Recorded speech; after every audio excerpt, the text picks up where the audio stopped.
What do you think is the influence of colleges, and how do you feel about the current educational system, period? I think universities are making 7 fatal errors. Apparently, it seems to be fine if a woman wants to play a patriarchal role. That seems to be perfectly fine. It's corrupt, but it's okay if women occupy the positions of power. It's like, okay. What do you not know a lot about that if asked about, you don't really have that strong of an opinion or research on those topics? You have a moral duty to supersede the accomplishments of the person who bore that name and gave it its weight before you dare capitalize on it in the public sphere.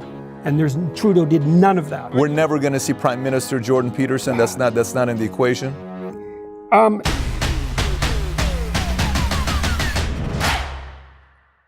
So look, we get a lot of guests on Valuetainment, but one of the most highly requested guests ever by you on Valuetainment has been Dr. Jordan Peterson, clinical psychologist, professor at University of Toronto, as well as the author of 12 Rules for Life. Dr. Jordan Peterson, thanks for joining us here with Valuetainment. Thanks for the invitation. Yes, definitely. It's good to have you here. You know, if you don't know Dr. Jordan Peterson, I would say total views, because I've seen some of your views, 50 million on Facebook, 80 million. Some stuff has gone completely viral. I'd say total 1 billion views, give or take, maybe even more than that with your content that's on YouTube, Facebook, all over the place. People now know the name Dr. Jordan Peterson. And the part I want to spend some time talking to you about today is a couple things. One, obviously a lot of people who interview you, they're going to talk to you about politics, religion, God, postmodernism, all of these things. And maybe we'll get into some of that stuff. But what I'm very curious about with you is the following. One is who Jordan Peterson was growing up, right? I mean, you read the stories about at 13 years old, you were given a book and you started studying some of, I think, Ayn Rand, George Orwell, and some of these books that were given to you. And then from there, you have other inspirations that came up. And I think at one point at Harvard, you were studying drugs and alcohol and the addiction reasoning. Why do we get addicted? And then you become who you become and you have some strong opinions. But I want to know who you were in high school. If I was in high school today with you, we're in 10th grade. We're classmates. I'm sitting next to you. We're good friends. Who's Jordan Peterson? Well, first, I'm not very tall. So I was younger than most of the people in my class because I skipped grade 1. Okay. And so I was 5'2" in grade 10. Really? So yeah. And so I suppose that made me a little bit more agile verbally than I might have otherwise been. Most of my friends were working class guys. Most of them quit school in junior high and early in high school. Most of the friends that I had in high school were very comical people. I had 4 very close friends from a little tiny town, even north of where I grew up, and there was almost nothing north of where I grew up. They were extremely comical people, and so we told jokes to each other all the time, tried to amuse each other. I spent a lot of time driving around on the country, listening to music, drinking beer with my friends out in the bush. In high school? Yeah. That's great. So beer helps to think the way you think right now, I guess. That's the recipe. It's long winters in northern Alberta, and not a tremendous amount to do. And it's not atypical teenage behavior. That was me in high school. I read all the time. Oh, you did? So you were reading all the time? Yeah. I read a book a day for years. Are you kidding me? No, most of it was science fiction. I had a neighbor across the street who had a huge science fiction collection, a whole wall, and he used to let me come in there once a week or so, and I'd pick like 7 or 8 books and take them home and read them, and then I'd come back and get another 8. I read science fiction like that, I don't know. From what age? 10 probably. 1 a day? Yeah, that was my goal. Now, are you a speed reader? Do you go through it? I'm a very fast reader. Were you always fast back then as well? Yeah, I learned to read when I was very young. My father taught me to read when I was very young, and I'm very fast. Did he teach you how to fast read, or were you just started reading, so that was something that was very Yeah, well, easy to you? I wouldn't say specifically he taught me to speed read.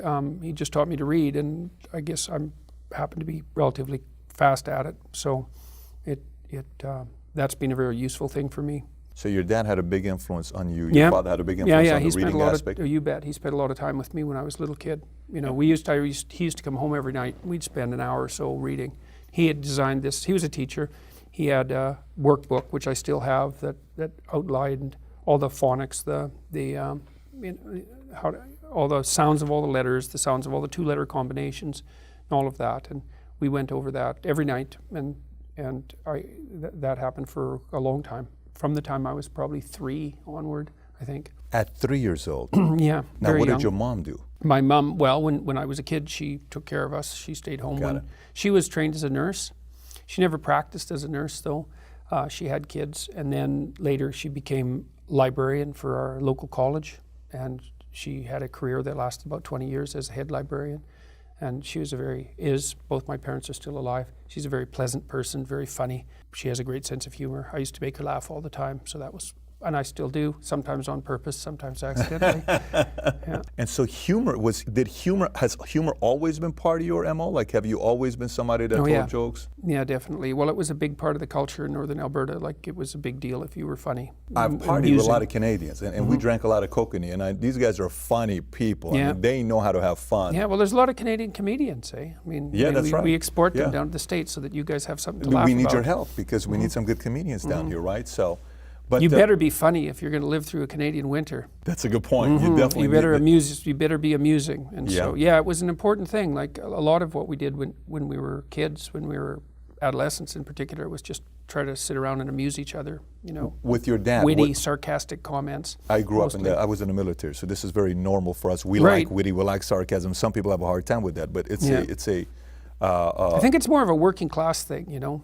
I think so as well. That's and I really miss it. I really like it, because as I sort of moved up the ranks, let's say, on the academic front, that became less and less common. You get your wit from that side, or you think that's part of the DNA? You were born being witty, or because you were in an environment that you had to be witty that made you survive, so the person doesn't that was tell the definitely last part joke? of it. Well, it was also because I was small and mouthy. It was very useful to be sarcastic and witty too, because it was the only defense that I had, really. That's a good point. point. So, you know, people would come after me.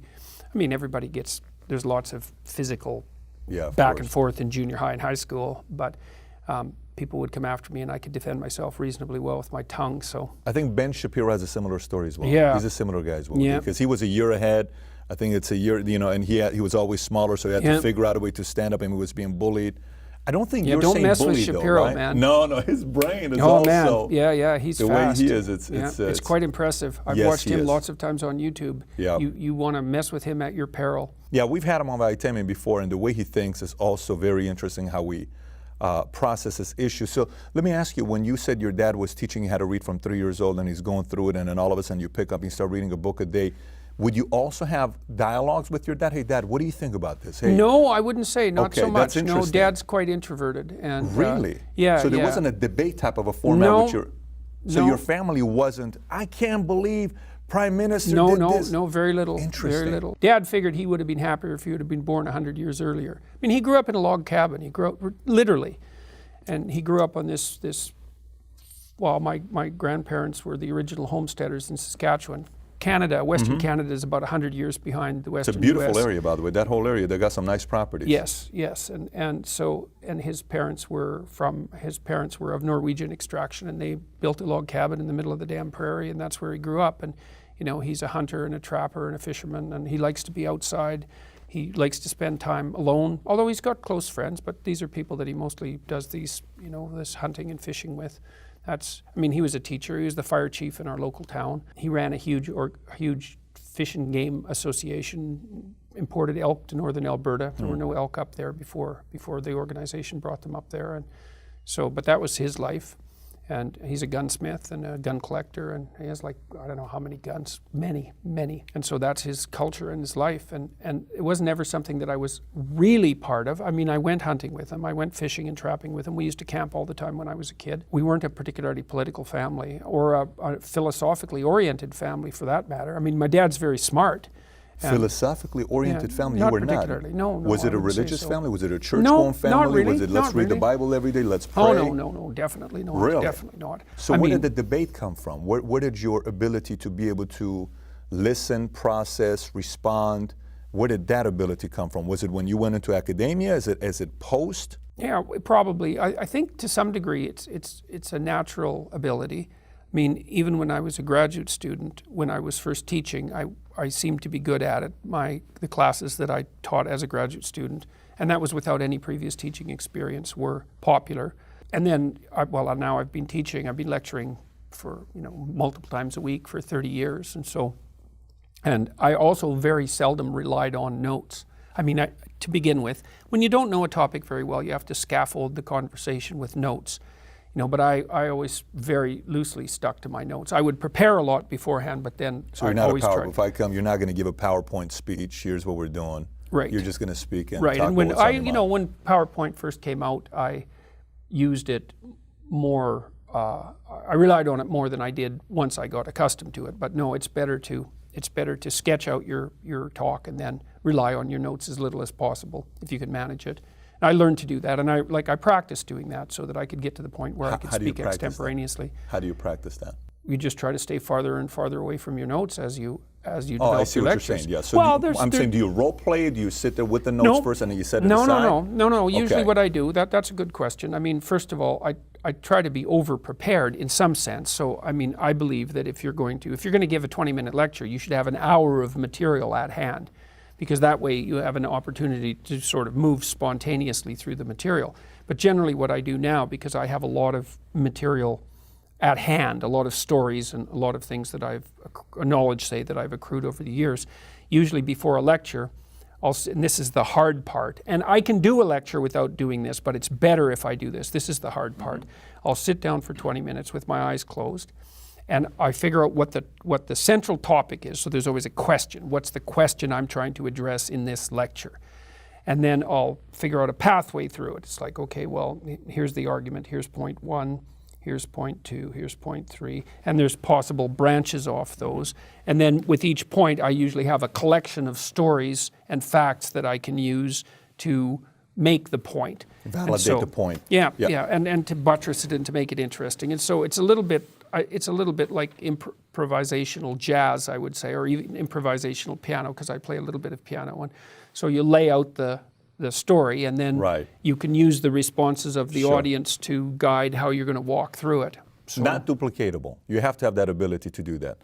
Would you say you have some kind of a photographic memory a little bit, or no? No, not at all. Not at all. So all these books, are you the kind that you can say page 73? No, I don't think like that. No, it's not. Okay, I know I've known people like that. Right. Like I had professors. Because you seem like you may have a little bit of that. Because the way you... No, I don't organize myself that way. I knew professors at Harvard, one particular professor, Richard McNally, who was a walking library. Man, he extraordinarily well-read person, very, very smart, very fast on his feet. And that's really how he seemed to organize his knowledge. He would know the author, he would know the page, he'd know the source, he'd know where the book was on his shelf. That's so interesting to me. But I'm not like that. Got it. I thought you were for sure No. Okay, so let me... So I have a theory that I've been working on for a very long time, and what happens when I read something is I plug it into the theory. So I know the full outline of the theory. It'd probably take me 45, 50 hours to lay it out in lectures. I've done that online. And then, but it grows and grows and grows and grows, and I know where to put everything. So if I read something, I think, oh yes, that slot's there. And so you store it as well. If somebody asks you a question, you need to use that fact. You have it somewhere stored where you bring it in and say, okay. But it has to be related to this work that I've been doing over time. Got it. It's kind of like there's this technique called memory castle that people have used for centuries to remember things. And so what you do is you sit and you imagine might be a place that you know, like a geographic place, a house. And then you can place the things that you remember. Imagine you walk through the house. You can place the things that you want to remember at different locations in the house. Mm-hmm. But you have to turn what you're remembering into an image. And then you can walk through the house and you can lift things up and find what it is that you're trying to remember. I sort of do that with this theory. It's like it's been, I've literally worked on it it's been 40 years. And so I know the story and I know its branches, and I keep adding to it and shifting pieces around from time to time. And so that's how I remember things. And I forget a lot of what I read, a tremendous amount of what I read. But now and then something pops up and it sticks, That changes the complete perspective for me a little bit, for me to know that your views obviously has been vested for many years, but you're also constantly working on it. I guess this leads to me wanting to ask this question from you is, I think, from my opinion, I run a business here, I'm an entrepreneur, we do what we do with Valuetainment. I believe the people that make it to the top of any space, they learn how to process issues better than others. They learn how to put things together, a system that helps them make a good decision, and then from there they come out with their opinion, maybe based on some facts, based on whatever they collect together, data, to say, this is what I believe about God, this is what I believe about politics. Here's how I view economics. This is what I think works. This is what I think is the way we ought to live, the 12 rules for life, right? Here's what I think boys need to do, or women or men, or this is based on this. What do you do? What is your processing when a topic enters your mind? How are you taking the next necessary step to come up with an answer or a belief that you're very comfortable saying, this is what I believe in. I know one of the questions you don't like to be asked is, do you believe in God? And your response is phenomenal because you said, one, I don't know what believe means to you, and I don't know what God means to you, because the word believe in God may be a different meaning to me. So that's a very interesting answer to give. But how do you process issues here when a new topic comes out to you? Kavanaugh comes out. Everybody goes through the issue with Kavanaugh, right? And you come out and, afterwards, like, well, I think he needs to, Well, I usually do think about it. But I want to know, like, what's the step? Is it a step process? I'd love to hear that part. Sure. Well, I can think in images. And so if I'm building things, because I like to do carpentry and fix houses and that sort of thing. And so I like to build things. And if I'm figuring out how to build something, I can picture it. And so I can think in pictures. But I don't usually think in pictures. I usually think in words. And I think pretty formally in words. Like if I'm sitting down, let's say, with the Kavanaugh issue, there was a question. The question Eric Weinstein asked was there an alternative to him being confirmed or not confirmed? Because he sort of thought both of those wouldn't bode well for the country. And I thought, okay, well, what could the option possibly be? So I think that through in words, and then think, well, I eventually thought, well, he could be nominated, and then how would I feel in a situation like that? Well, my nomination would be very contentious. Is there a way that I could help dampen the contentiousness and still retain my reputation? Thought, well, you could be nominated and resign. What would be the advantages to that? And then I lay out one side of the argument, and then I lay out the other and another and another, and have an argument. And like with yourself. Oh, absolutely. That's what you're doing. Oh, absolutely. Got it. Yeah, basically what you do, and this is really what you do when you think, is if thinking is an internalized conversation, which at least is one form of thinking, is that you spin off avatars of yourself and you say, well, you take this position and you take this position and you take this position, and then you have each fictional part of yourself lay out the argument and argue it through. So, for example, when I write, so that's another thing that I've done a lot of to prepare for my lectures. I've written 2 books, and one of them took 15 years. I wrote 3 hours a day for 15 years every day. That was the first book. That's a technical book. It's a very technical book. It's a very hard book. That. So I laid out that argument. But the way I did it was, well, first of all, you generate your ideas. Okay. That's the first part. There's actually a technical process that goes along with this. I use a computer in a particular way. So imagine I've laid out an essay. Okay. Well, then what I'll do is I usually use 2 screens. I take a paragraph out, put it on the other screen, break it into sentences. Okay. So I put spaces between all the sentences. Got it. Then I look and see if the sentences are organized properly, if that's the proper order. Try to reconstruct them so that they make more sense, they flow better. Then I take each sentence one at a time and try to write a better version of the sentence, maybe 3 or 4 times. And every time I try to write a better version of the sentence, I try to think of all the ways that sentence is wrong and could be fixed. So at the level of the word, at the level of the phrase, at the level of the sentence. Technical. Oh, you bet. Like for Maps of Meaning, the first book, I probably wrote every sentence in that book 50 times. Are you kidding me? Oh, no, absolutely. And then, well, there's more. So then I'll put the paragraph back together, and if it's better than the original paragraph, then I'll put it in. So then I have a replacement for it. But then also imagine it's a chapter. Well, then the chapter has a structure, so I'll outline the structure. So this is real helpful too if you're writing a chapter. It's like, well, boil it down to 10 sentences. So you've written a chapter down to 10 sentences. Yeah, you got a chapter, write a 10-sentence outline. And that forces you to condense what you wrote, and with 10 sentences, you can see the argument. Does that argument make sense? Then you can cut and paste the paragraphs from the essay back into that structure. And if you do that 3 or 4 times, then you have a very, very tight argument. I have a writing guide on my website at jordanbpeterson.com under products. It's free. It's just a Word document, but it outlines how to do this. Imagine if you're writing. So here's what you have to get right if you're writing. The whole argument has to make sense as a whole. Okay, you can think rather unclearly and still make an argument that works as a whole. Sometimes I read essays written by intuitive students, and the essay works as a whole. Like there's a good idea in it, but it's very badly written. But there's an idea there. So it sort of succeeds at the highest level. But then if something's written real well, it's every word is the right word. Every phrase is the right phrase. The phrases are put into sentences properly. The sentences are organized into paragraphs properly. And you have to edit at every one of those levels. That's why I said piano. So it has to be like if one, pianist listen to another person play and one is off, they catch it, right? Yeah, a regular person's not going to catch it. Yeah. So you're going to that level of perfection. Well, then I also read everything out loud. Do you seek perfection in that area?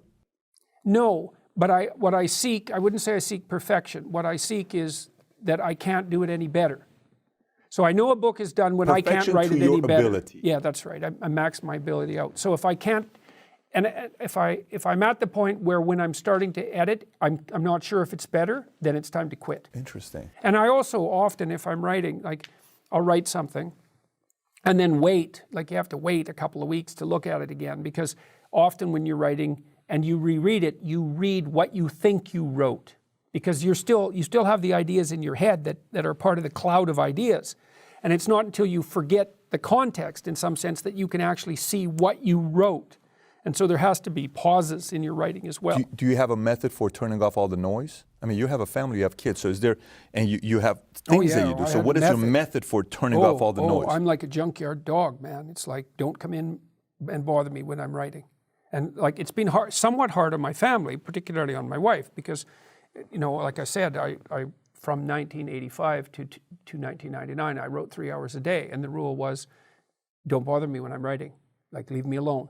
And the reason for that would be, I'd be working on something and I'd have like half an hour of thoughts in my head stacked up to make an argument. And then someone would interrupt me and I'd lose all of it. It's like, that's no good. And so I have a mental image. It's like there's barbed wire. It's a barbed wire junkyard and I'm a junkyard dog. Do you ever lose it and it doesn't come back, or you lose it? Oh, definitely. Oh, for sure. So are you a mad scientist type or no? Yeah. So, okay, so you do get frustrated, get upset, and you have that side as well? Oh, definitely. Okay. So do you get along with yourself typically? Like, do you know what I'm talking when I say you get along with yourself? Like, sometimes I enjoy driving. I enjoy my own company at times. Yeah. Like, I'm a guy that for me, therapy is going to the movies by myself at 10 o'clock in the morning, telling my assistant, I got to do something. I come back with popcorn all over my shirt. That to me is therapy. And believe it or not, I think in movies. But do you get along with Jordan Peterson yourself? Like, do you have battles internally when you're battling a topic or an issue or a theory? Oh, I have battles with myself all the time. That's what thinking is, See, people think that thinking is you encounter something and thoughts appear in your head and those are your thoughts. It's like you're just barely getting started at that point, because you have to take those thoughts and then you have to critically assess them.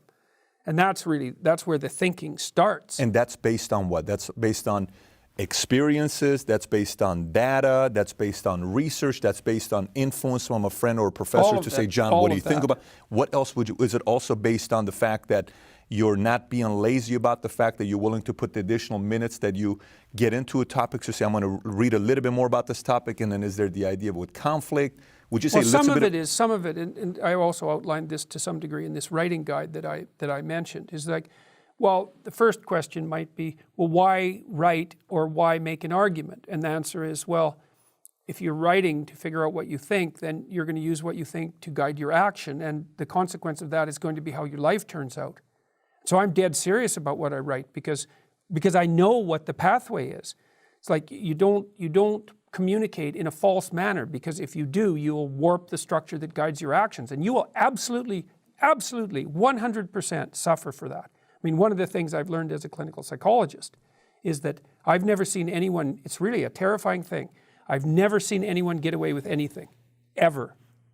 The chickens always come home to roost. So, and sometimes it might, let's say you get away with something, it's like, yeah, you think so, man. You wait 5 years from now, 7 years from now, it'll come back. Is that karma? It's more like, yes, I think it's the same idea, but it's more like you don't have the power to manipulate reality. Like, you have the power to bring about reality in some sense, because you confront potential, and through your actions and your communicative intent, you turn potential into reality. But you don't have the power to bend reality without it snapping back at you. You don't think so? So you don't think visionaries and influencers have the ability to bend reality? No, I don't think they bend it. I think that they I mean, you can bring new things into being, but you can't get away with a falsehood. No, you can definitely bring new things into being. You can't get away with a falsehood. Yes, that's it. And Maybe, so, okay, makes sense. and you can't get away with weak thinking either, because, I mean, any more than you can get away with improper action. It just doesn't work. So you're contending, it's why, I mean, one of the themes in my writing is the danger of falsehood. And at every level, it's like, well, if you tell the truth to the degree that you can, or at least don't lie, I think that's rule 8, then you have reality on your side. You got to decide, man, you want reality on your side, or do you want reality against you? Now, I wouldn't recommend the whole reality against you thing, because you're not going to win. You're going to get flattened. And so I'm very careful with what I say, and I'm very careful with what I write. Like I try to, if I write something down, it's not an opinion. I mean, obviously it is, because it's my thought. Sure. But I try to take those sentences and beat them to death. I'm trying only to leave on the paper things I cannot get under and flip over. So, and that's with literally, it's every sentence. Yeah, because it seems like for the most part, when you're sitting with these interviews and people are asking you questions about whatever topic having to do with politics, it seems like you've recited that answer 50 times to somebody. You're like, da-da-da-da-da. And you're just kind of dancing with them. And like, say there's a series of 1,000 questions. It's like an actor who's role-played these things so much, except you're not the actor. You're a real-life person that believes these things that you're reciting back to people, because it's been stored here for a while. So it doesn't seem like anything's coming off the cuff. It seems like this has been already thought about and talked about for yourself. Yeah, I try not to answer questions that I haven't thought about. Well, here's a question for you. I mean, you've been viewed a few billion times. What do you not know a lot about that if asked about, you don't really have that strong of an opinion or research on those topics? Physics. Really? Quantum physics. Okay. No, mathematics. Mathematics. No, I'm not particularly smart mathematically. I've had students who were very gifted mathematically. Wow, piano, I would have thought you would have been a math guy, because No. piano somewhat is a math formula. No, my math intelligence is pretty average. So, I mean, there's lots of things I don't know much about. I don't know much about economics. Now, I'm not sure anyone knows much about economics, but they might. But as a technical science, I certainly don't know much about it. So there's plenty of room, there's plenty of places where I'm, woefully ignorant. I don't know nearly as much about history as I should. It's quite embarrassing, really. Book a day and you don't know a lot about history. I think you're probably downplaying yourself. Well, there's a lot to know. And, I know enough history to know to have some sense of what I don't know. And man, it's a big expanse. Fair. I'd like to know a lot more. Why don't we talk about what you do talk a lot about? Men. You talk a lot about, what's going on right now with men. And for me, like, I'll ask this question maybe in a way that will get a different perspective for you. For me, I grew up with a father that taught a lot of the stuff you write in your book, The 12 Rules for Life. Stand up straight. My people ask me, what has your dad told you the most? Never be afraid of the truth. If I tell you how many times, I don't even know how many times. He's probably told me that thing 1,000,000 times. Never be afraid of the truth. Just say it. Never be afraid. And it's part of your, one of the rules of life, rules for life. So, see, I think it's wrong. You should be afraid of the truth, but you should be more afraid of falsehood. See, and that's no criticism of your dad's advice, but people are afraid of the truth because often if you reveal it, it causes conflict in the moment. All day long. Oh, yes, certainly. All day long. Oh, but sometimes they don't even want to know it. Oh, very often. Sometimes it's very scary to even know about it. Yeah, otherwise it's trivial. But life is boring if we don't pursue that side. I mean, what do you do if you go living not wanting to pursue the truth? To me, it's kind of like, what is the purpose if we're not at least trying to test our own beliefs to see if we are thinking right or not? If we're not thinking right, what the hell is the purpose of this life? Then we're just got 80 years to be here and be gone. We may as well have a little bit of friction to try to figure it out. Telling the truth is definitely an adventure. And so if you want an adventure, that's a good one. Seeking the truth or telling the truth? Both. Okay. But seeking for sure, but also telling. What do you mean by that? Telling the truth is an adventure? Look. So, one of the things that you're counseled to do, let's say if you do a lot of media interviews, is to figure out what it is that you want to accomplish with the media interview. Okay. Right? So you have a goal. It's like, here's what I want to accomplish with this interview. And potentially there's some use in that. But another way of going about it is to just say what you think and see what happens. That's an adventure, because you don't know what the outcome is going to be. So look, there's this old idea that it's necessary to have faith in the truth. And so here's a way of thinking about that. Someone asks you a question and you might think, well, here's the outcome I want, and so here's how I'm going to answer that question. So that's one way of approaching it. But another way of approaching it is, You ask me a question, I'm going to think about the answer, and I'm just going to tell you what I think. And it doesn't matter what the outcome is, because I'm willing to see what the outcome will be, predicated on the idea that there isn't a better outcome than the one that truth produces. Even if it's harsh and terrible in the short term, and sometimes it is, it's like there isn't a better way of doing it. Now, you might say, well, how do you know that? And the answer is, well, I don't know that. That's why it's an article of faith, because I believe, and I believe this deeply, the being that you produce as a consequence of telling the truth is good, by definition. But even though it's harsh and often uncomfortable, because you get in trouble. Yes, but your faith, to me, seems very mathematical. Like when I see your answers about your faith, like you say, I choose to believe that there is a God, but I don't know. So it's a very logical answer you're given, right? I said act as if God exists. Act as if God exists. Which is a good definition of belief as far as I'm concerned. Yeah, believing in something you have not yet seen, right? You see the definition. Well, it's what you stake yourself on. Right. Like you think, well, how do you know if you believe something? Well, the answer is you stake your life on it. That's how you know. And that's something, I suppose, to the degree that I've been able to, I've staked my life on. It's like, well, do I believe it? Well, it depends on what you mean. I'm acting it out. I'm putting myself on the line. So that seems to be a reasonable definition of belief. If someone says, do you think there's a God in heaven? It's like, well, I don't know how to answer that question because I don't know exactly what you mean. That's what I'm saying. The logical part to me is more honest. I think the logical side of it is more of an honest way of looking at it, saying it's a bet. I don't know. I'm not 100%, but I'm betting there is. If I was to bet to see if there is or there isn't, my bet is, yes, there is. That's the life I want to live, and I think I'm living a better life if I believe there is. Well, there's psychological elements that are associated with that too that are important. So one of the things I learned from Carl Jung, whom I have great respect for, is that we necessarily exist inside a hierarchy of values.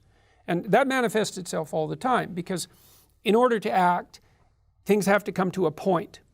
Right? For you to do something, you have to decide at that moment that that thing is more important to do than anything else that you're doing. And it isn't only how you act, it's even how you perceive. Because when you look at the world, you look at some things, one thing, rather than all the other things you could look at.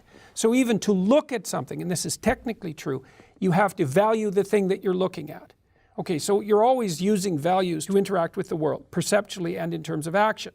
Now those values are organized. Otherwise you're a chaotic mess. So they're organized. There's some consistency in what you do, right? There's a narrative driving it. That's another way of looking at it. It means you exist inside a value hierarchy. Some things are more important than others.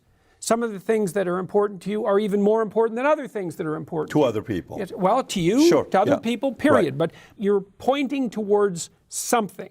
Now, you might be fragmented and pointing to a bunch of contradictory things, but that's not helpful. Let's assume that you're a reasonably integrated person. Okay. And so you're pursuing something of value.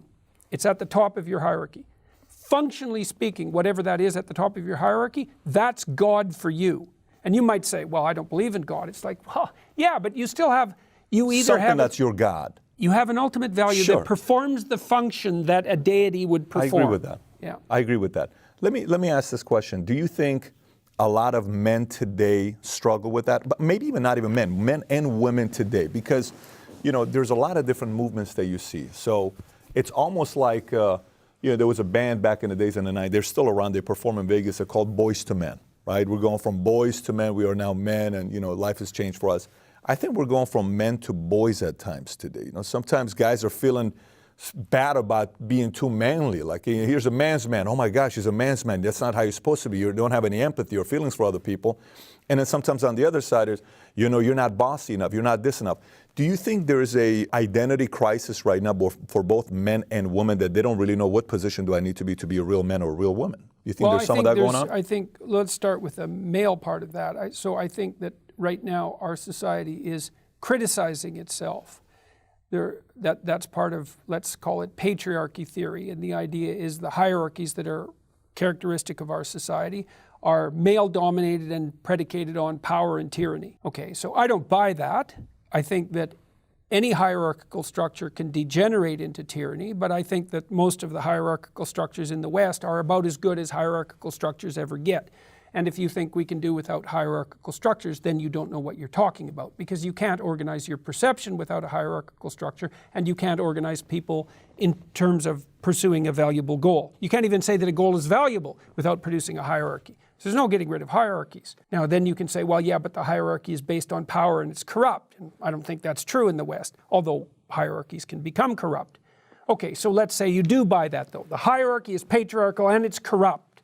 Well then let's say you're a young man and you're ambitious. Well then obviously you're corrupt too, because your ambition is to take your place in the corrupt hierarchy. And so because the hierarchies aren't tyrannical and because they're based on competence, your ambition, if you have any sense, is actually to become competent.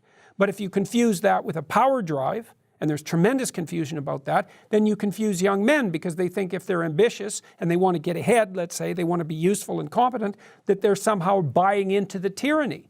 So you actually punish the young men for their virtues. And I actually think that that's part and parcel of this critical process, because I think that one of the things that drives the people who are theorizing about the tyrannical patriarchy is that they absolutely detest competence.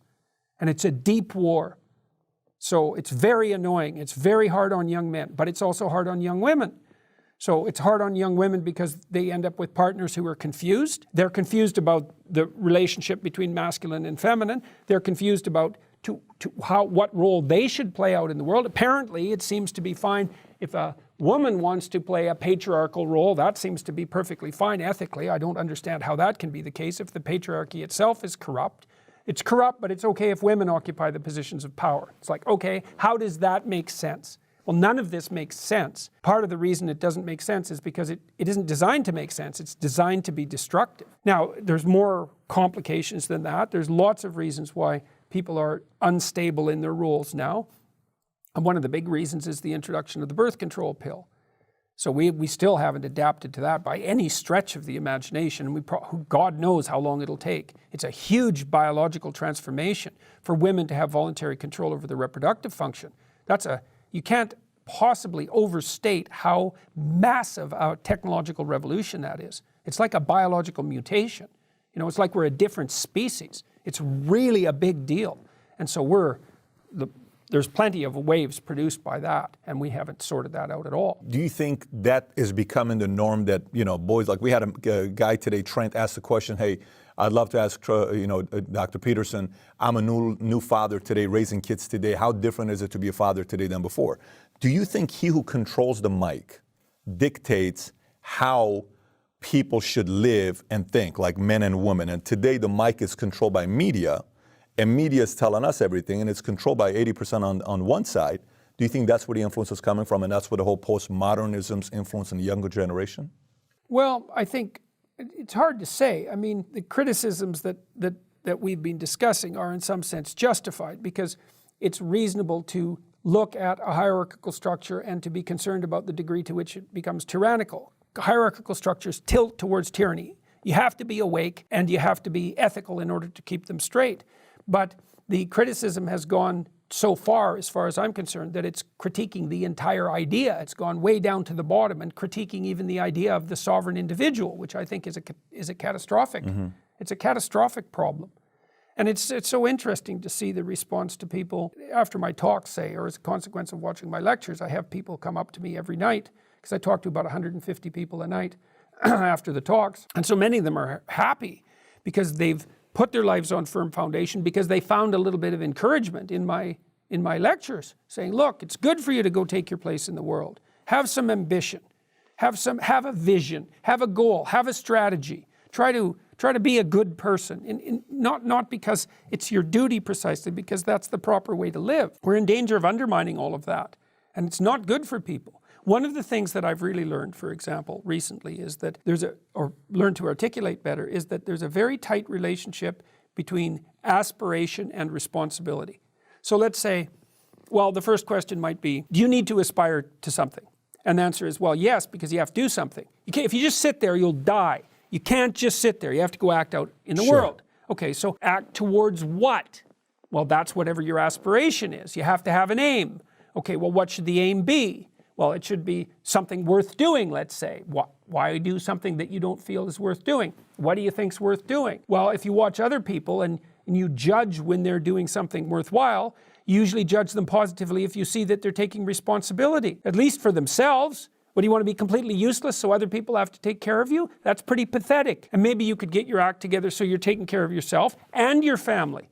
And maybe you could even do better than that and take care of yourself and your family and your community. Well, good for you. That's responsibility, and that's an aim. Well, here's one of the things that's cool about that, is that your life doesn't have meaning without aspiration or an aim. Okay, so you need a hierarchy of values. There's got to be something at the top. It's got to be something important. If you don't have that, your life doesn't have any meaning.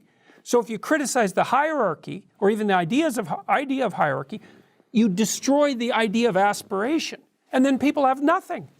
Well, that's not helpful. People are built for a struggle, and they're built for a weight, and you want to take on a heavy burden voluntarily. See if you can put yourself together. See what you can do out in the world while you're waiting to die. It's an all-in game. It better be worthwhile.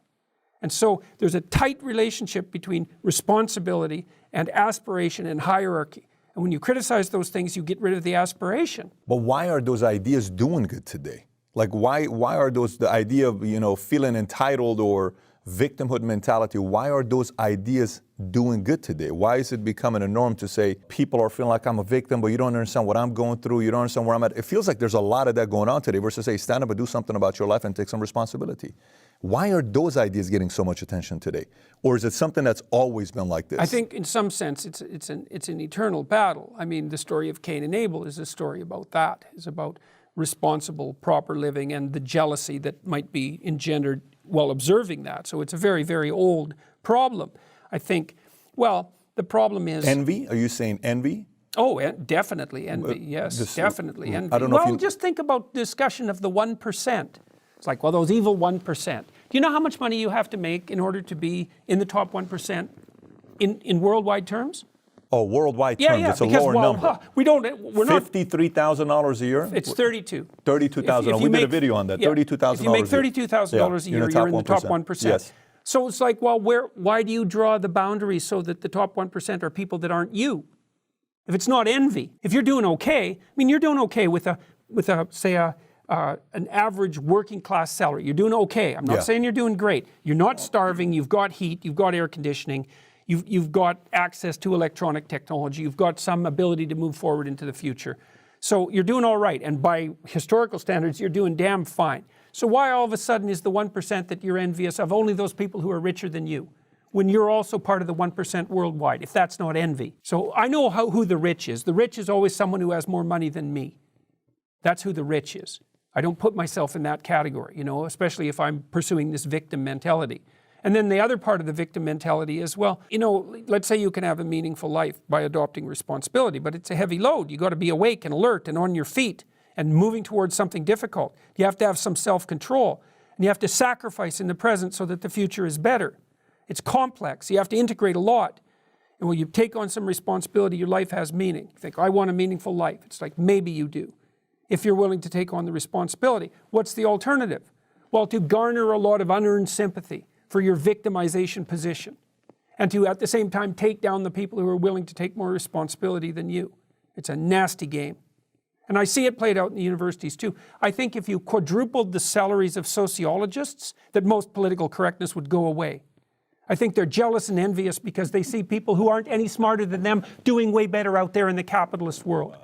And that drives their envy and their hatred, even though they're unbelievably privileged in their positions as, let's say, sociology professors or social work professors or people who are on the faculties of education, all disciplines that have become incredibly corrupt. Envy. Those are two things right there then. Then we're talking media and we're talking about educational system. And the influence of the media and the educational system, 80% is on the left. Well, right? The media is a more complicated thing, I think, because I think what's happening in the mainstream media is that it's falling apart as a consequence of technological transformation. And as it's doing so, it's polarizing. Look, newspapers are having a hard time making any money, right? We all know that. And of course, cable TV networks are losing all their viewers to things like YouTube, fault of people like you. And so they're starting to disintegrate. Well, when you start to disintegrate, you get more desperate. And when you get more desperate, well, then you have to attract attention however you can. And I think what we're seeing in the mainstream media is increasing focus on polarizing figures because that drives the remaining audience to view. And so I think a lot of that's being driven by the underlying technological transformations. So media solving for views rather than the truth is what you're saying. Yeah. Okay. Yeah. So how do you feel about the media yourself when you think about the media? Well, I have mixed feelings about it. I mean, I've been treated very well by some journalists. You know, there's a handful of Canadian journalists in particular. I actually think they're the best journalists in Canada. And I hope that isn't mere personal bias, who've taken a careful look at what I've been doing and saying and have been very supportive of me. The Post Media Group in Canada, it's an aggregation of 200 newspapers, came out publicly in support of my stance on free speech a year and a half ago. And at some cost to them, because it was very contentious at that point. So that's been good. And of course, the media, so to speak, has also enabled me to bring what I know or purport to know to a very broad audience. And so that's a very positive thing. I've had very, very stressful interactions with many, many journalists. It's certainly been the most stressful part of my life over the last 2 years. And some of it was absolutely reprehensible. Some of the journalists, MSNBC News, appalling and amateurish. So both at the same time is a bad combination. Vice, another pit of snakes as far as I'm concerned. People who interviewed me and then chopped up the interview to make it look as bad as they possibly could. And that was all laid out by other people on YouTube who spliced back the original interviews and, you know, put out what I actually said. What do you think about CNN? CNN I've had absolutely no contact with personally. Ever? I don't pay attention to them. Fox? The Fox people have treated me very well. Look, I don't pay a lot. I asked this question for one. Here's the reason why I'm asking this question for. Because, so I'll sit with people and on the left and the right. We've had Gloria Allred, Jerry Springer, but we've had Prager, Shapiro, McAfee in the middle, Ron Paul. So you got two left, two right, in the middle, weird. I mean, we got them all, right? Yep, because I'm trying to get clear for myself philosophically and politically to see if there's some clarity. As an entrepreneur, what are some of the things we ought to pay attention to? Sometimes entrepreneurs, you're so independent, it's like, hey, listen, just leave me alone, don't bother me. For the most part, most entrepreneurs are libertarian-esque type of philosophies, for the most part, because just let me get to work, I'm gonna make my money, I'm gonna create jobs. I don't wanna get anybody else into my business. Having said that, I hear Republicans complain about the fact that, well, 80% of media is controlled by the left, and look what they own. They own New York Times, they own Washington Post, they own, they own this and they own that and they own this. And look what they just did to Alex Jones. They just banned them. 100 different websites banned them. PayPal just banned them. What's this guy gonna do? Why can't he get up there and go out there and say what's on his mind? And it's all the liberal media's fault, right? I hear that. Then on the complete opposite side, I say, wait a minute. Time magazine was just bought by the founder of Salesforce.com for $350 million. You mean to tell me somebody on the right couldn't have bought Time magazine for $350 million? How much influence does it have? So when I hear that part on the conservative side, the right side, Republicans calling the left snowflakes, I see the other side that sometimes conservatives, Republicans, if you're calling them snowflakes, why don't you go also and compete and buy some media and create some media for yourself? There aren't any social media platforms that are pretty much owned by somebody on the right or conservative. So that's why I asked the question from you saying, what do you think about media? Is it majority controlled on the other side? And why aren't the Republicans or the people on the right doing something about it? Where at least 50-50, media is 50-50, where I can get up and say, you know what? I agree, I disagree. They're full of it. These guys are full of it, but I have an opinion. Versus 80% tells me to go look one-sided. Well, I think part of it, the argument that the large-scale social media providers were politically biased in some important sense has only existed for about 3 or 4 years in any real sense, right? It's really expanded, I would say, since the election of Trump. That's owned by the left? Yeah. I mean, I don't think people necessarily thought 5 years ago that Facebook and Google were primarily left, at least to the degree that they're accused of as being now. Well, Silicon Valley, for the most part, outside of Peter Thiel, would be left. If you think about Silicon Valley, the only person that you got to be worried about is Peter Thiel. Right, but how long has that really been a contentious issue? Like Google has only been a company that people had mixed opinions about for about 2 years. Like people were pretty happy about Google. Let's say a handful of years. Yeah, okay. But nothing to the point where it's out right now. I agree with you. Say post-Trump. I think partly. But if you think about CNN, MSNBC, Washington Times, New York Times, some of that is purely. That's true. Sure. But to some degree, that was balanced by Fox News. I think part of the reason that there aren't. One channel against the rest of them. Well, look, fair enough. But to some degree, it was balanced. I think part of the reason that there aren't more conservative social media platforms is because it wasn't obvious until relatively recently that that was a necessity. Yeah, but I still think your point is well taken. If the conservatives want to do something about the hypothetically liberal bias of the large-scale social media companies, then they're free to go out and do something about it. But I don't think they've considered that a problem for that many years yet. You don't think they've seen that as a problem? Well, for how long do you think? I mean, I've been following American politics, say for, I come from Iran. So for us, we know Jimmy Carter, the influence played in Iran, and my mom's family's communist, dad's side's imperialist. I lived in Germany 2 years, refugee camp. So I've had to follow politics for quite some time because it's affected my life, right? And when you see politics here, I would say 20 years of me at least looking at it. I think a lot of it's been on the left. But the reason why I'm asking this is I'm not looking for it being right. I don't think it's good to be 80% either side. Like, I think what you, Shapiro, Rubin, Rogan, some of us, what we do on Valuetainment when we talk about capitalism, I think that is very healthy. But I also think John Oliver is good. I also think Jon Stewart is good. I think some of that is also good because we need both sides to say. Well, and it's certainly the case that the people that you just described aren't having any shortage of opportunity to get their message out over. They're not. I mean. But the control at the top, that's the thing when I say control at the top. There's distrust at the top, too. Yeah, you know, like Rubin tweeted out yesterday. He said that he's got reports from hundreds of people that have been unsubscribed from his channel. You know, and the problem is, well, is that true or is it not true? The problem is that, well, the trust for YouTube, for example, has been damaged. You know, and Google shut me down.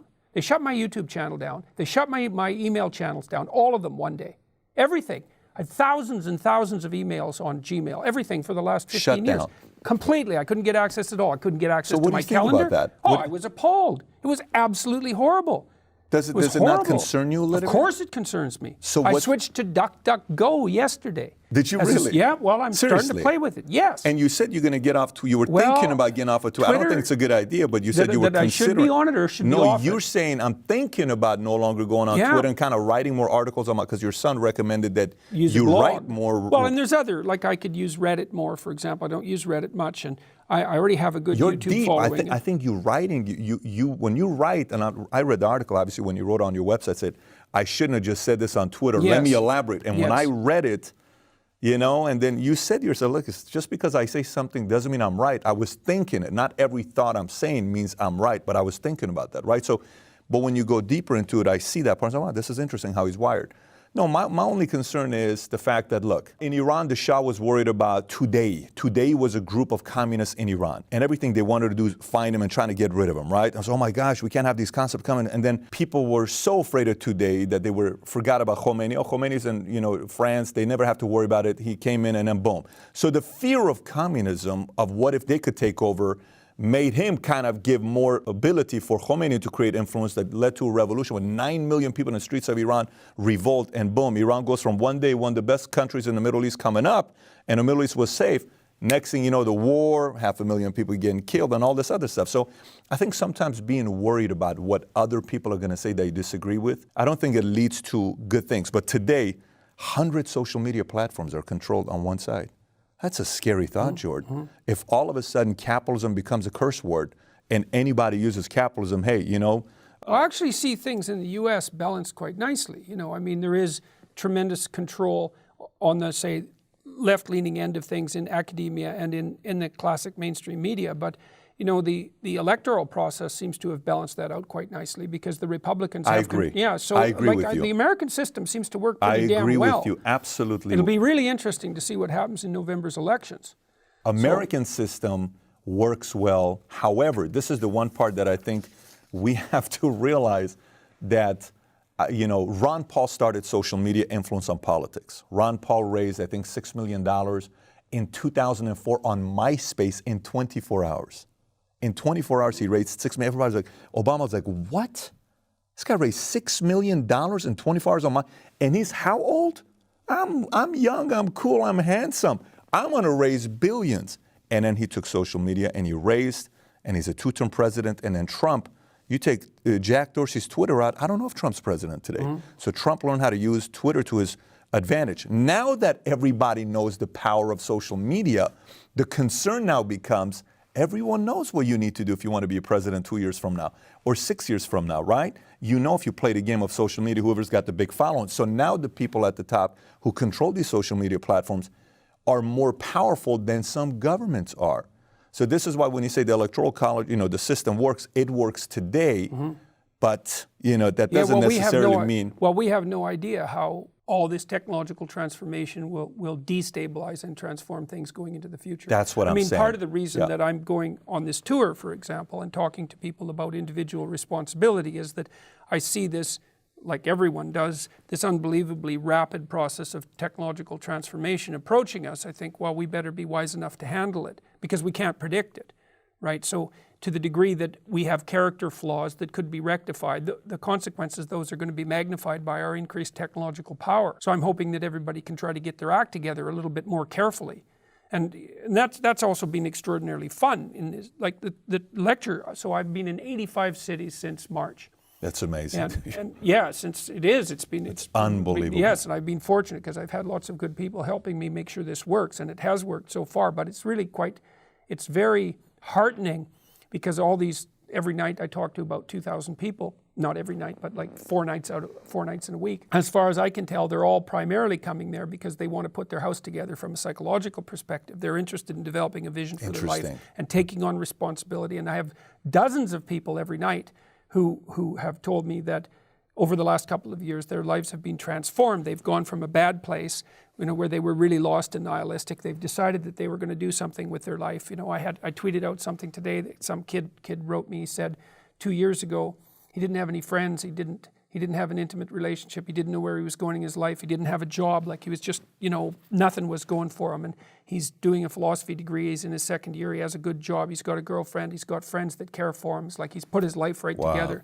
And so I hear this sort of story from people all the time. People stop me on the street and tell me this, which is lovely, right? To go to a city you've never been to. This happens to me all the time. I'll be walking down the street. Someone will come up and say, I'm sorry that I'm bothering you. And they're not, because people are very polite. They've been very polite to me. They say, I wasn't in such a good place a year ago, 2 years ago. I've been trying to put my life together. I've been listening to your lectures, and here's a bunch of things that are way better for me. It's like, right on, man. The more of that, the better. And I think that's the right way forward, which is why I don't really regard myself as a political person. I have political interests, but mostly I try to operate at the level of psychology. It's like better for people to put their lives together. It's important, and I think each person is crucially important. I think that's a predicate of the democratic state, right? We wouldn't let people vote. People wouldn't have the responsibility to vote to determine the outcome of the state if there wasn't a deep belief in our culture that each person was vital. And I do believe that. I believe that the world is constructed so that each person plays a vital role. And so every time that someone gets their act together, it's like, great. That's going to have way more positive effect than you think and stave off an awful lot of trouble. Because someone who goes bad can do an unbelievable amount of damage. So even just not going bad is a good thing. So, sometimes you read these, articles or videos, America's more divided than it's ever been before. And then you read some research and it says, it's actually not the truth. America's more united than we've ever been before. It's a better place than it's ever been before. I know you're a Canadian looking in, but you're going also speaking everywhere. 85 places you speak since March. That's a lot of people you're shaking hands with, that you're talking to. And the 150 people that stick around afterwards, that you're having a dialogue. This is more info you have here than the average human being. What are you feeling about the conditions of America? Are we more divided than we've ever been before, or are we actually... We're definitely not more divided than we've ever been before, because, you guys had a civil war, and we're certainly not at that point. And I don't think that the current division is any greater than it was in the 1960s. In fact, I think it's less. I think there was more tension while the war was going on. Well, yes, there was a war. Sure. That makes a big difference, Right. People, young people particularly now, who haven't been through that don't realize what that's like. It's not like I've been through that personally, but a war is a big deal, and a universal draft.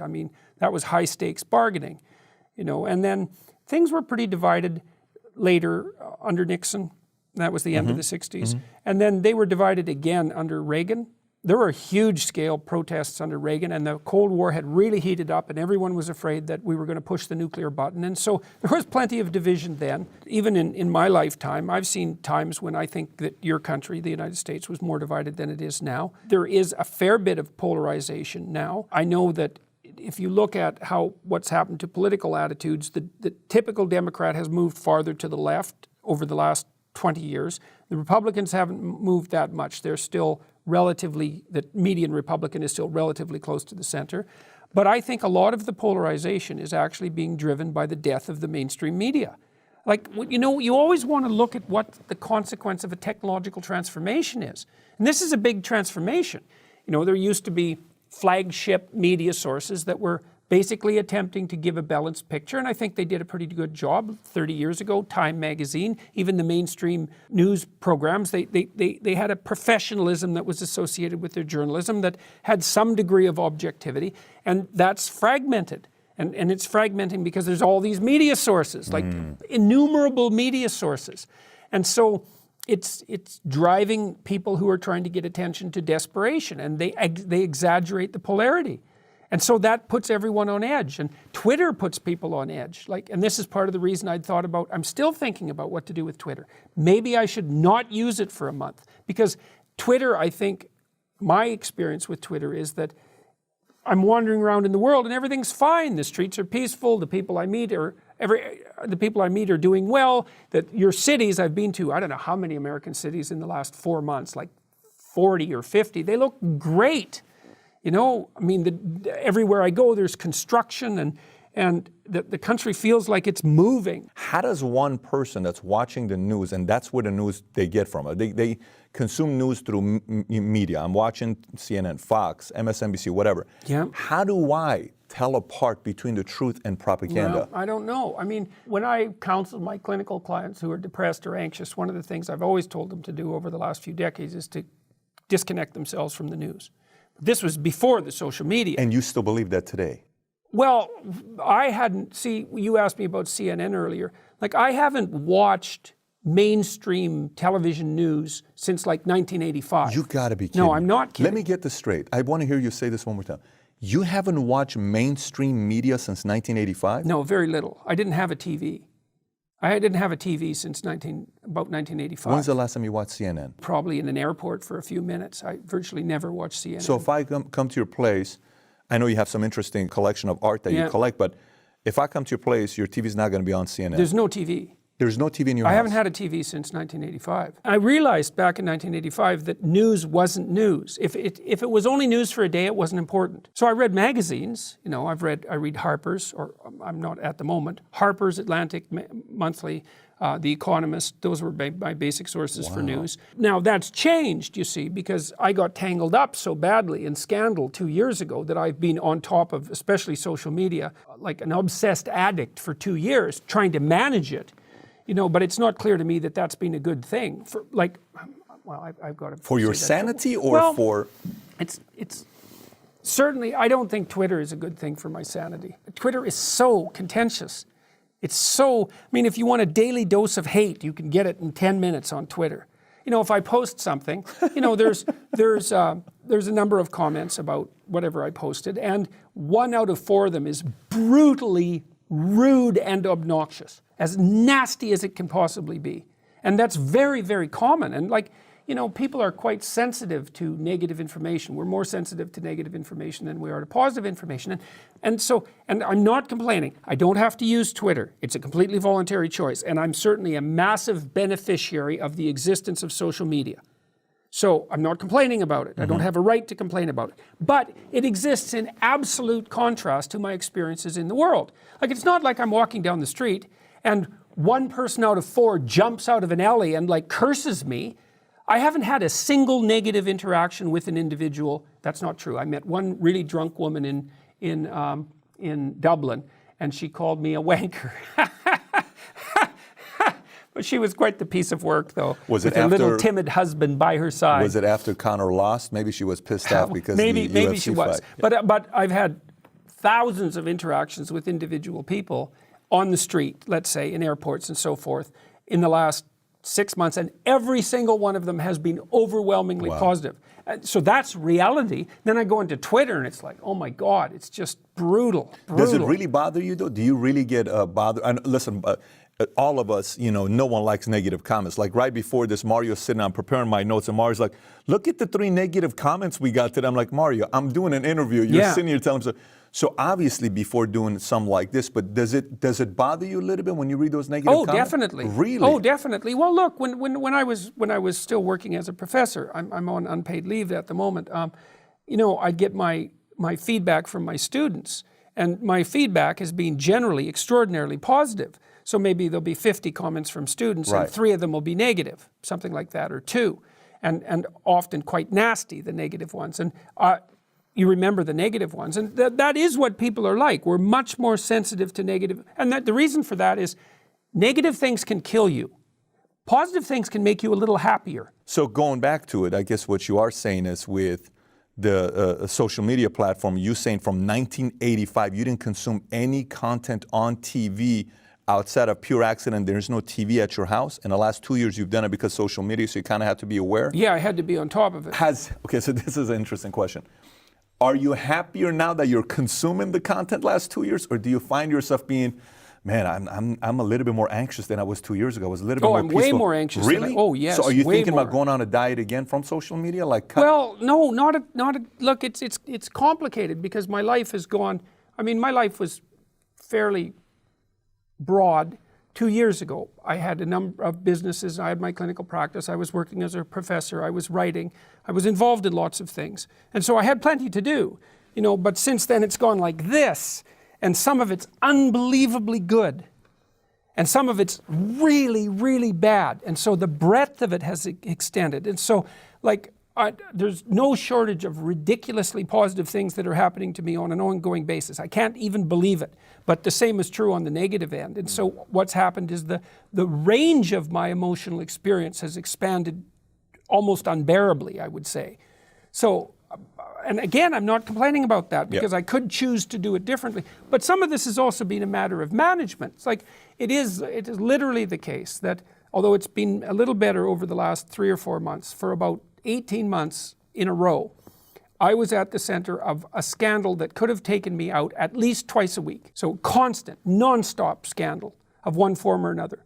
And so that took a lot of juggling and management to see what was going on. And I was paying attention to social media and trying to figure out how to respond in the press and on YouTube and on my blog and all of these sorts of things, trying to learn how to do that. And so it's been an obsessive learning experience, let's say. YouTube has served me very, very well. My blog works out very well for me. The podcast, I have a podcast, it's very popular. That's worked out really well. Facebook, I don't pay much attention to Facebook, although I post on it. Twitter, that's something else. Twitter is, vicious, I don't know what to do with Twitter. I don't know what to do with Twitter. I think I go back and forth. I go back and forth. There's a part of me that there's people I keep up with on Twitter, the people I follow, some of these IDW types, so to speak. I see what Shapiro's posting, I see what Brett Weinstein's posting, and Sam Harris, and I kind of keep in the loop that way. And I feel a moral obligation to keep up. And I have 900,000 followers, and I feel an obligation to them too. But there's also this addictive curiosity, that what's happening. And I tried to pull myself away from that on the TV news because it's the same thing except in much less concentrated form. And it was good for me. And I do think if it's only important today, it's not important, right? If it's news, it doesn't matter if you don't know about it for a week. That's powerful. It's still news. But I still haven't figured out how to completely deal with all this social reach I have at my fingertips. I don't know exactly how to manage it. You feel there's an addiction to it? Because that's the whole thing with social media, addiction to feel like you are committed to seeing what everybody else is doing because it's a part of loyalty. Like, I got to be loyal to them, and I kind of feel like they've been loyal to me. You feel there's some of that going on? Oh, there's definitely some of that. But there's also I am insatiably curious about things. And so Twitter is terrible for that because it's just continual hits of information. So I'm sure. Yeah, if you're talking reading a book a day and you all of a sudden have all this information to your hands, like, what is this? What's going on over here? What about this? Oh my gosh, what's it? So you can get really caught up with that. Yes. And that's starting to happen a lot with social media.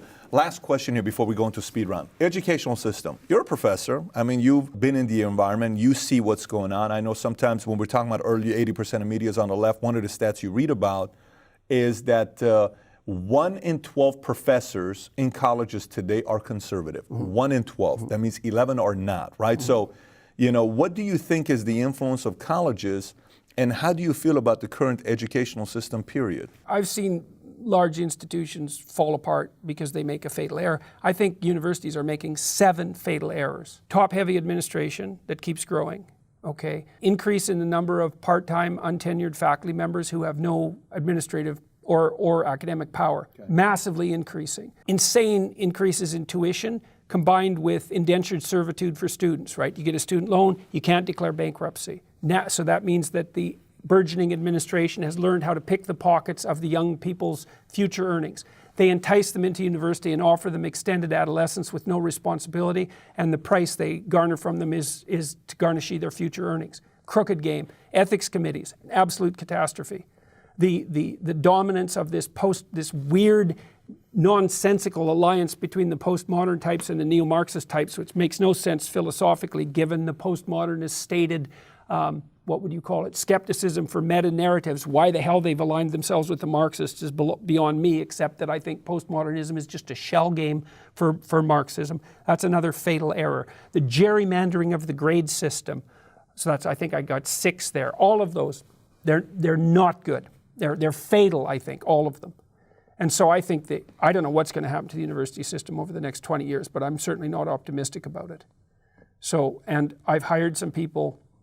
This is a big problem we just discussed, and I've got this little solution. And so I know I'm talking about a little solution. That'd be an interesting book if you were to write about it. Well, that'd be an interesting thing if you wrote about it. I've hired some people to build an online education platform, and they've been working on it for 6 months, and we have a bit of a prototype, and we're trying to figure out how to build an alternative. You know, you said, look, if the conservatives are so concerned about the liberal media, why the hell don't they go out and build their own media empire? It's like, well, if I'm concerned about the education system, then why don't I try to generate an alternative to it? You're doing it. Yeah, I'm trying to. Right. I mean, the probability that it will succeed is like 0 because it's an impossible task. But we're trying to build a platform that would help people use their online time more productively and keep track of it. So imagine that everything that you taught yourself on YouTube could be accredited, and you could be rewarded for that across time, and maybe guided through it, so that you could track your educational progress along a whole wide range of potential learning opportunities. We'd like to build an online portal that would make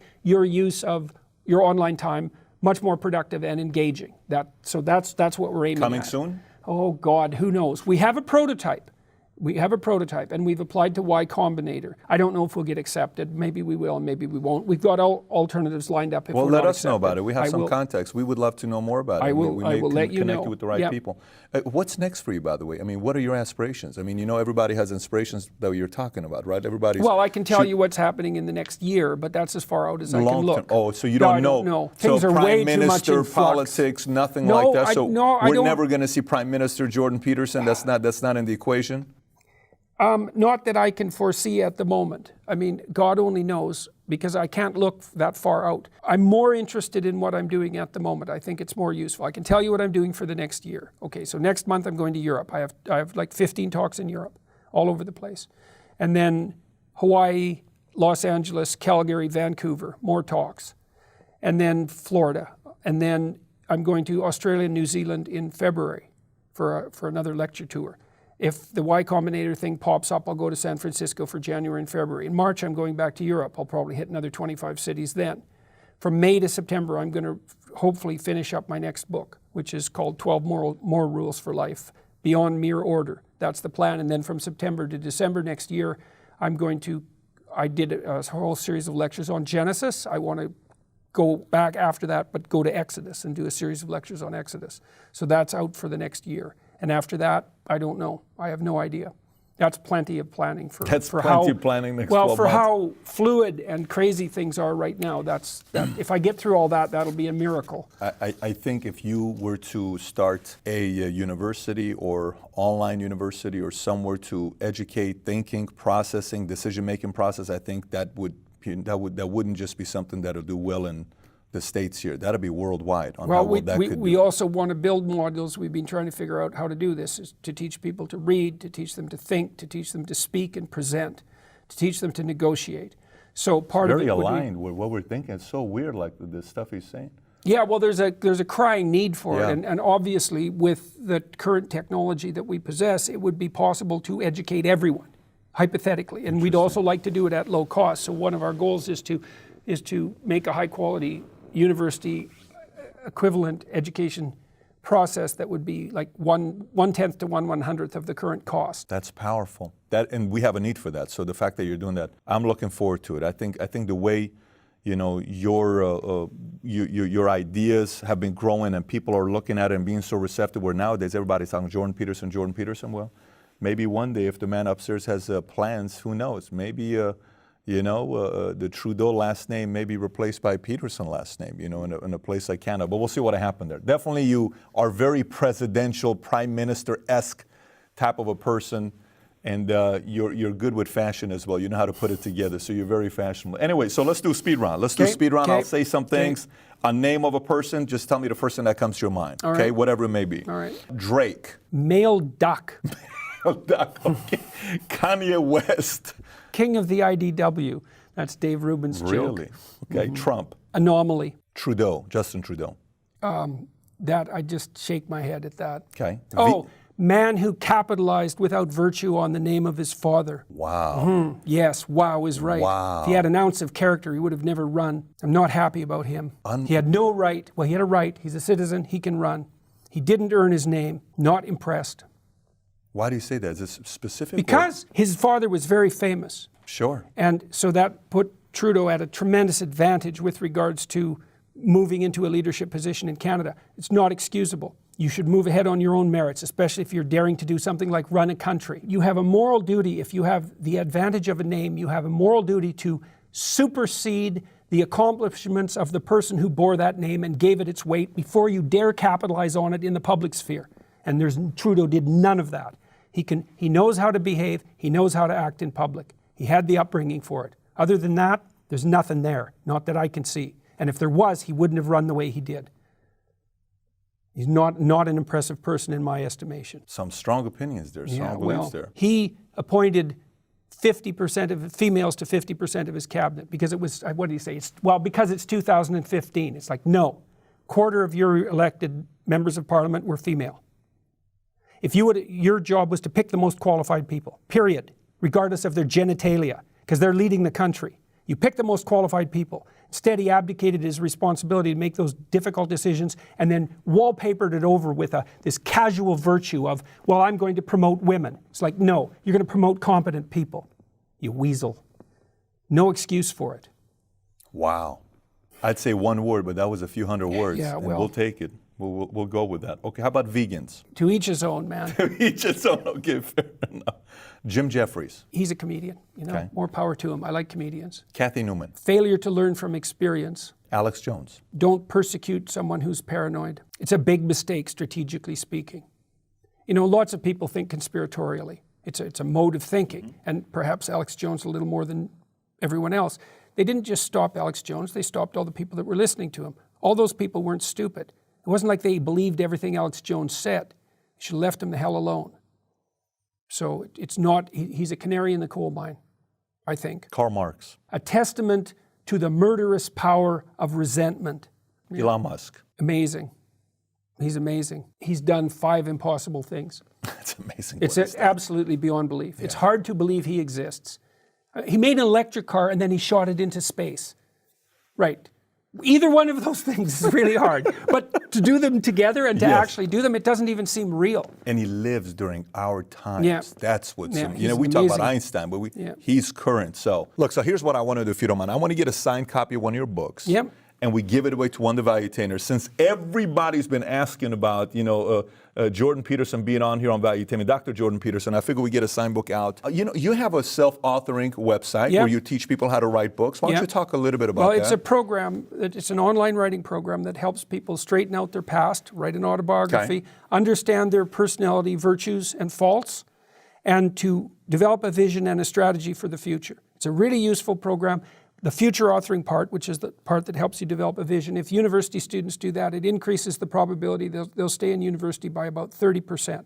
And we've done that with thousands of people. And so if you're trying to get your act together, this is an excellent way to sit down and have a discussion with yourself about what's important, where you've been in your life and what's important. I'm asking myself. Yep. Wow. It breaks down the process of planning your life. And I'm really curious because the way you were explaining it earlier. So this program is $29, you said earlier? Yeah, that's right. And you get all 3 programs and you get an extra one for a friend. How about we get a code that we put on there that they can get? Let's use PBD. PBD's fine. They can get a 20% discount. Okay, so here's what we're going to do. This is what I want you to do. Go to selfauthoring.com. Sign up for the program, $29.95. There'll be a 20% discount if you use the code PBD. Then when you buy this program, tweet me and him with the handles that we have right next to our names. You should see it. It's right next to our names. And you and I will pick a winner, and we'll send a signed copy to one of the people that we pick as a winner. How about that? That'd be good. Sounds like a good deal? That'd be good. Hey, thanks so much for coming. Thanks for the Really invitation. enjoyed it. Really enjoyed it. Looking forward to next time. Yep. Much Valuetainers, appreciated. take care, everybody. Much love. Bye-bye.